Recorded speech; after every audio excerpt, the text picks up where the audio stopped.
合唱是那个跟小白，我们做了一个那个传统的中国京剧元素。哦，是怎么想到用这个元素的？因为最早就是街头游乐场，它这很宽泛嘛，不是说非得是说这个，比如说街上 freestyle 啊，我们怎么样才叫街头游乐场嘛？就是因为最早的京剧这个文化是没有戏楼的时候，是在街头卖唱，在街头唱京剧给达官显贵，后来才进的戏楼。然后我们就觉得，那你要追根溯源，这东西融入到中国元素的话，我觉得这东西那不是最早这街头文化就是这个。而且巧在它是西安，它这边有秦腔，我这边有京剧，一结合配上京胡，说那这东西还不街头吗？我这太街头了。然后就叭就扣着谜题，然后我们俩咔一写，滋儿家伙一下一弄，嗖家伙就全是拟声词。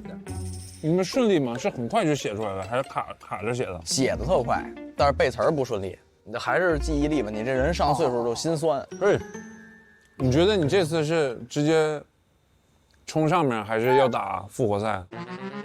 不好说。我能说3个版本吗？到时候往正确的版本走。你可以。必上名人堂啊！不上我来这儿干嘛来了？好，老师下一版啊。嗨，那个就是只要不淘汰走了就都行。3个版本啊，回家我也接受啊，大家都这么强。到时候什么结果，老师就播哪个版本啊。这个别说那个淘汰了，我就得打名人堂，这就不好看了。就3个版本全播出来了。那太必然，那别，那是来吧，整一会儿。来，公胖呢，胖边呢？我这回就准备一首歌，那名人堂。哦呀，对啊，那舒服，那舒服。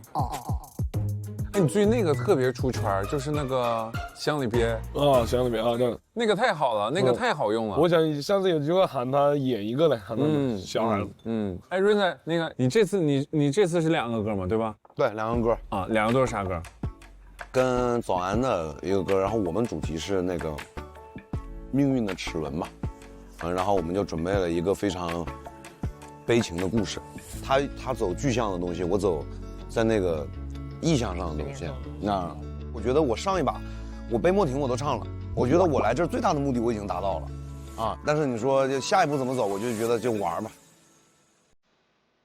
因为我不像大家有这么丰富的舞台经验，因为我大部分时间都是待在录音棚里面，然后没有这种高强度的录制跟演出什么的，然后突然一下进入这个节奏，就有一下没适应得了啊。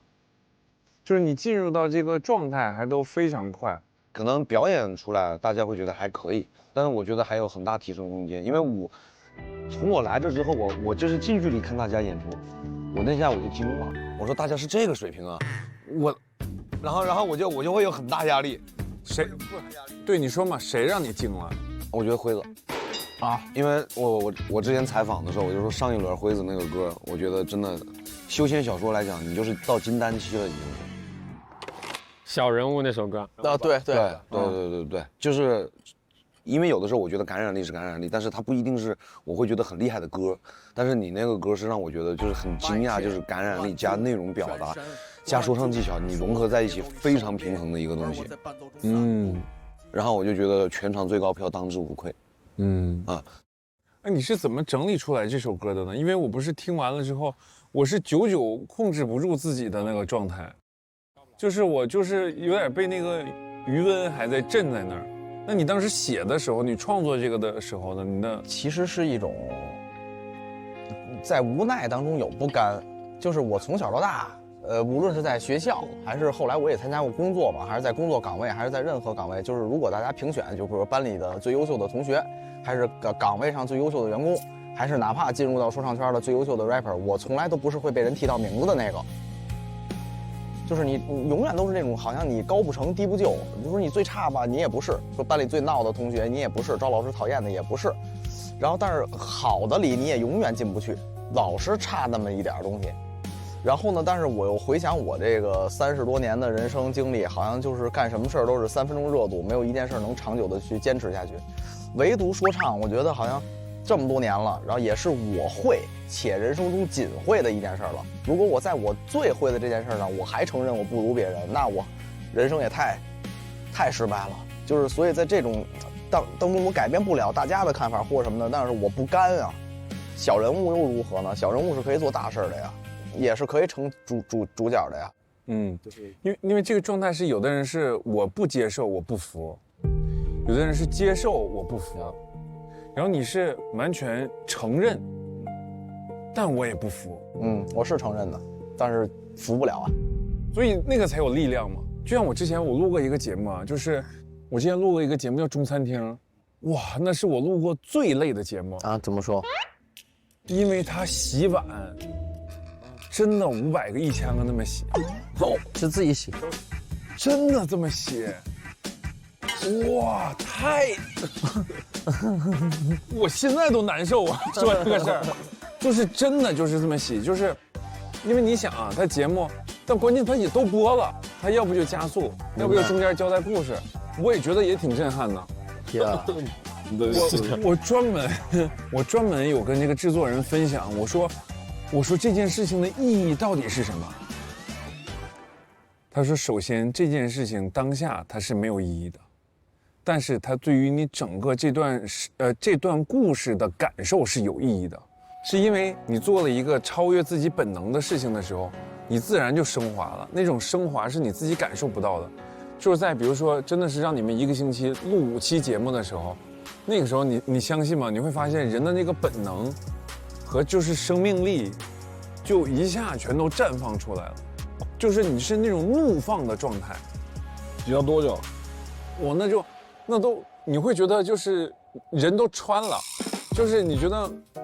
我干了这件事情，但是我人已经出来了，进入心流了。对，进入心流，进入心流去了。我们讲的叫洗进去了，进入心流了，对，就完全就是你会觉得我人还在做这件事情，但是其实我人已经是在干着所有的事情了，看着自己在做了这个事儿，反正也是个很奇妙的感觉，所以现在才能分享出来。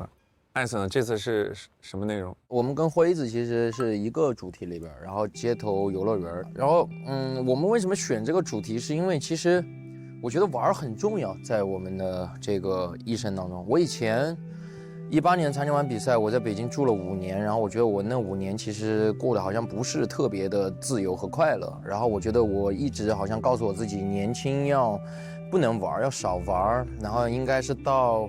功成名就挣够了钱之后，然后才开始玩。但我后边我就慢慢的对原先的想法有了特别大的改变。我觉得人活一辈子嘛，我觉得都是来感受的，玩也要会玩。当然很多人他是瞎玩不会玩，我觉得那个东西特别消耗。但是保持一个会玩、爱玩、敢玩的心态去面对很多东西，哪怕是你的工作，其实它也不会让你感到那么多的包袱或者说压力或者怎么样。包括 Melo 其实也是，我跟他的点都一样嘛，因为我们都成都人嘛。他就会玩啊，他就是对，不就是玩吗？对，玩家，这甚至于说我们其实在这个世界上都是玩家。我觉得这个你们这个组合还是，他们这个组合追溯还有历史嘞，他们两个还有历史，对呀，他们俩还有历史，对。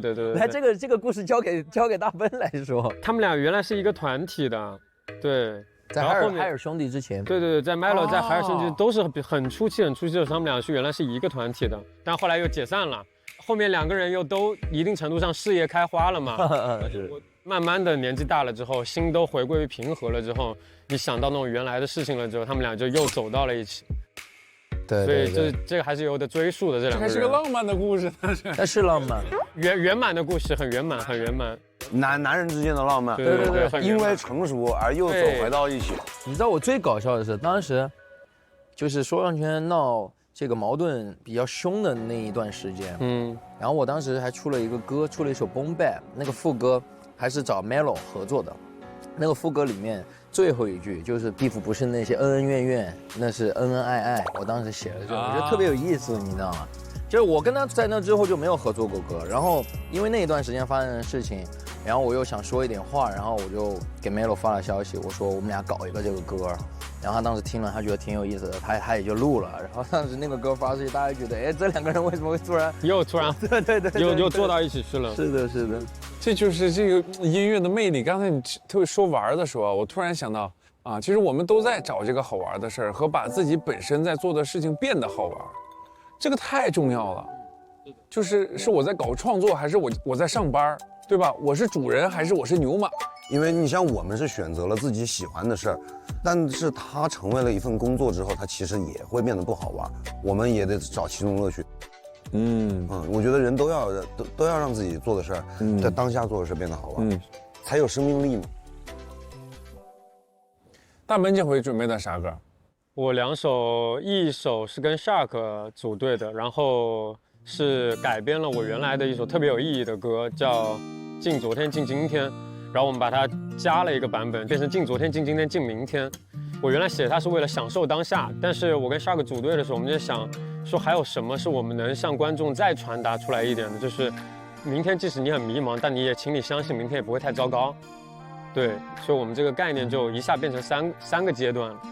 然后刚好 Shark 他又比我年轻嘛，他又像是我的明天一样，他有可能长大了之后，旁边有一个年轻的说唱歌手，他也有一天会这样跟他讲说，你也不用太担心，明天也不会太糟。就想给大家传达一点这种幸福的感觉，因为我们的主题是电子布洛芬嘛，因为我主要原来吃过，它还是个治标不治本的这种止痛药嘛，对不对？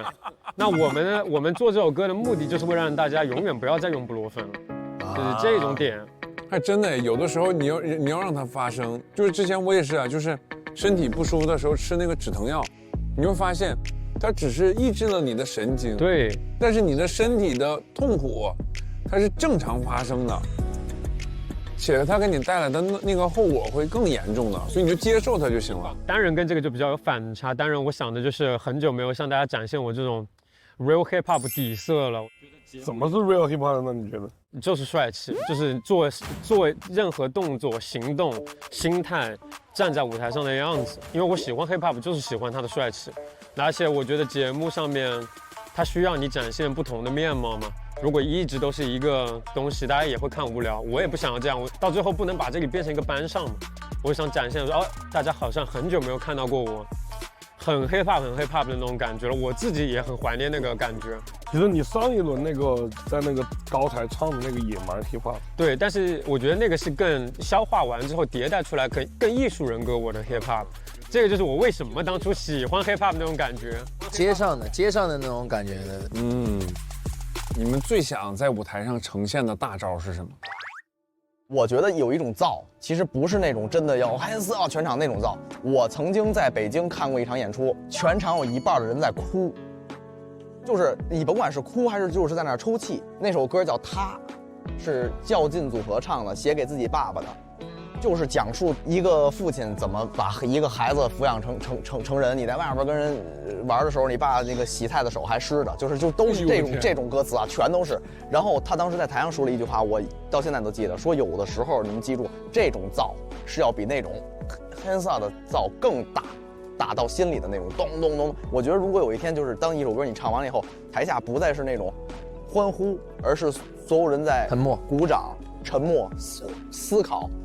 那种东西对我来说也是一种大招，它是另一个维度上的，没错，触及心灵。对，但是我没有这个能力，所以我会觉得把它归为我的大招，是因为我还没有解锁出这个大招，我的东西还是太过片面了。我记得你有一年新说唱总决赛那个秃子吹萨克斯那个。我觉得那个我反正蛮感动的，但是我不记得你那首歌具体叫什么。对，就是他其实有点17年的那个情怀，他有在情怀这个事儿上去你讲自己的事的一个，对吧？其实，在我的这个视角，如果你并不是一个就是抛开所有情怀、抛开灯光、抛开舞美，只论歌，你能让人听完以后有这种感觉的，那个歌我做不到。哎，那个歌，但是我感觉我还是有点触动我。明白。但我觉得我在这方面还差一些，就是还是得钻自己。就是当有一天能做出一首这样的歌的时候，我觉得。我反正于我的这个职业上我没有遗憾了，但是现在我没有这个能力。你现在已经有这个种子，你就等它吧。我觉得是这种。对，他就往那个方向走呢。有这个种子，绝对会能够等到就是这样子。你自己想成为什么样的人，对吧？你比如说像他们就想成为最 fresh 最有下一个潘玮柏那种感觉，我觉得这就你的种子。主要他们仨都做到了呀。没啊，还没。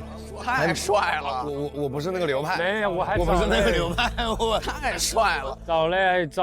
但是我觉得 hip hop 就是这种，哪一种都能够接受，因为 hip hop 最厉害的一点，它的主要的运用方式是采样。那采样这个词 simple 就是一个很全方面的事情，就你可以踩摇滚乐，你可以踩电子乐，你可以踩民谣，你可以踩京剧，你可以踩所有东西。hiphop 就包罗万象。